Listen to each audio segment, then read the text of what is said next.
Today we have Alex, who's gonna teach us how to make a very special French sandwich. And through that cooking process, we're gonna learn how to make a law firm. In an office setting and a company, there's nothing worse than everybody being homogenous. As long as you're teachable, then you can always grow.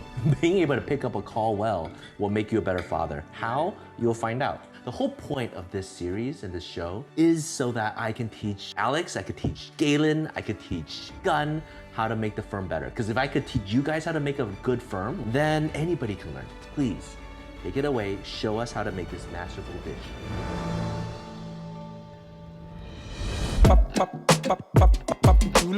Today, I'm going to show you how to make a Croque Monsieur. I'm going to show you all the steps to be able to prepare this dish. It's a very traditional French dish. We're going to start with the bechamel sauce because it needs to cook, and while it's hot, we're going to be able to assemble the sandwich. So in a pot, put it on the stove. I'm going to put it on medium heat just to melt the butter. The sauce is basically butter, flour, and add milk. That sounds pretty simple. Is it on low heat though? On medium heat, yes. You don't want to burn the butter, you don't want to burn the flour. And the milk, it really depends on the consistency. So the butter is melting right now. I'm gonna add some flour and I'm gonna mix it. So see how a little paste is actually forming here? So we want this to cook very low heat. So if you don't know Alex's background, he's actually a trained French pastry chef. He's had 8 years of certified training, cooking in very high-end establishments, and he came to the US as a chef, and then eventually got a green card. And so we're totally in his element, and so him introducing French cooking to us, it's awesome. Seeing him do this is pretty awesome because this is what the best looks like, right? He went to school, he trained for years, and under a very grueling environment to be able to perfect his skill. And then we're able to take that skill and who he is as a person and translate it into the firm, right? Working at the firm, and a lot of similarities are actually there, which we'll kind of go into later on. So now the butter and the flour is cooked enough. Okay, right now I'm gonna add some milk, some pepper, and some salt. Always go on your hand so you can see. And then the nutmeg. I'm just gonna grate it a little bit. It doesn't have to be too much because this is very strong. Here, the bechamel is ready. As you can see, the consistency, it's not too liquid, it's not too thick. It will go on the bread and it will stay. Next, we're going to assemble sourdough, not baguette, because it would be too thick, ham and cheese. Today, I got a mix because I like it that way. I have Comté cheese, Gruyere, and I have Parmesan. So it's a mix of three, a little bit of butter. It's French after all. So we're gonna start with the first layer of cheese. Here we have some ham. So now we're done with the second layer of ham. We're gonna add a bit more cheese. So now I'm gonna apply the slice of bread on top. So here's the bechamel, spread it on top. So a little bit more cheese on top. So it's gonna melt and hopefully it'll be crispy or crunchy on top. Okay, so now we're ready. All right. I'm gonna put this in the oven. Okay, next, I'm gonna prep a dressing. So I do need some shallots. Now the vinaigrette. Very classic olive oil, mustard, salt, pepper, and balsamic vinegar. So I'm gonna go with 1 spoon thick balsamic. You can find it at Whole Foods as well. Always mix all the ingredients first, the olive oil, always at the end. Because with the oil, if it's not mixed well, you'll have a hard time mixing together and being homogeneous. So you can put it on the side. Dressing is done. Now, the salad. So these romaine, it doesn't really matter. Saladini, you mix, because I like to have different texture. And I'm gonna start the eggs. It's gonna smell good in here. So the eggs are done. We are going to mix the salad. Okay. I'm gonna do it with gloves because it's easier to get everything uniform. And that's live here. We don't have a Croque Monsieur in the back, pre-baked. Yes. Alex, you've done it again. I've done it again. Egg on top, that's amazing. The plating. Yeah. And this is it, guys. Croque Madame for you today.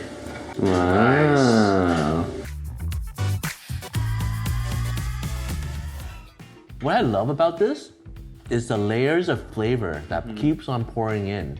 One of the first things, and I think a lot of people don't appreciate this, the core similarity between a lawyer and a chef is that everything that we do, it's done and you have to do it again. This beautiful piece of art that you created, it's consumed and that's it. Next dish, right? You're back in the kitchen, you make it again. The craftsmanship, the perfection, every detail, everything that you focus on this entire time was just to be consumed right now. Another thing is there's the artistic element to it. Maybe food is food. Maybe, if you just want to be full and not die, sure. But to be a chef is really taking the necessity and making it enjoyable. And same thing with when you prepare a case well, there's that beautiful element to it. So food is meant to be consumed like the moment it's prepped. Same thing with cases. A case gets denied, you have 30 days to appeal it, right? A client needs to get into the US, buy a house, buy a business, and then relocate to the US. Well, they need to go to the embassy before, you have to time everything. So the timing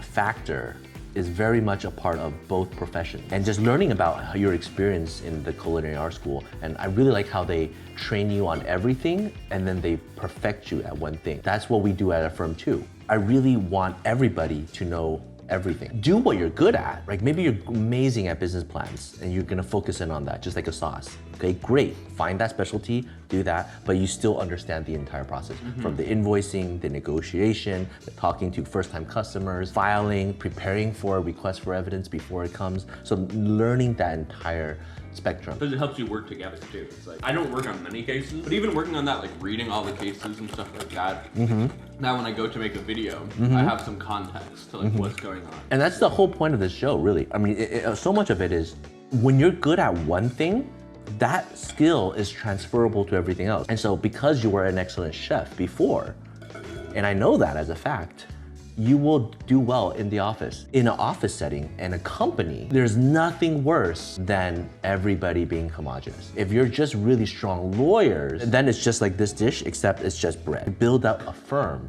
you really need all the different talents. Back to being the artist, there's parts of it where you want to build out a firm, a system, so you have that consistency, so things can go very smoothly. So designing a kitchen, designing the flow is so important. Yet at the same time, you want to build in the creativity to elevate it, to change it up sometimes. Based on different chefs and different kitchen and different resources, maybe one day you don't have nutmeg, right? And you're being challenged with somebody who is lactose. How do you make this dish for somebody who is vegetarian?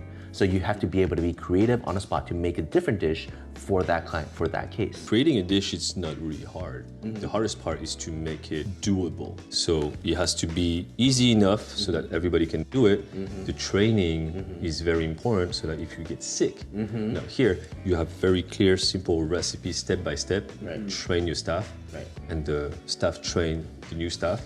And I think that's exactly what you're doing at the firm. The weekly training, the staff's training the intern becomes staff, and it's a full circle. You have to build out that system, because if it just all relies on you and you're sick, you can never take a vacation and then you burn out, then the bistro is gone. The law firm closes. A lot of law firms and a lot of companies, they're like, no, this is my specialty, right? Nobody can know, and only I can make the sauce. Well then, only when you're here, we can only serve that dish, and once you're not, then we can't serve that dish anymore. Because this is our profession, the people in the kitchen create, serve, law firm. File cases. You have to love it. You have to enjoy the process almost more than the final product. Yes, you have to file the case and you have to redo it all over again. If you hate the work, you're only for the outcome, this is not the profession. So finding the right people with the right passion to do this job is all that makes a difference. All right. But thanks, guys. Oh, the skill set will transfer. We didn't quite figure it out until maybe 6 months in, maybe a year. Continue to thrive, right?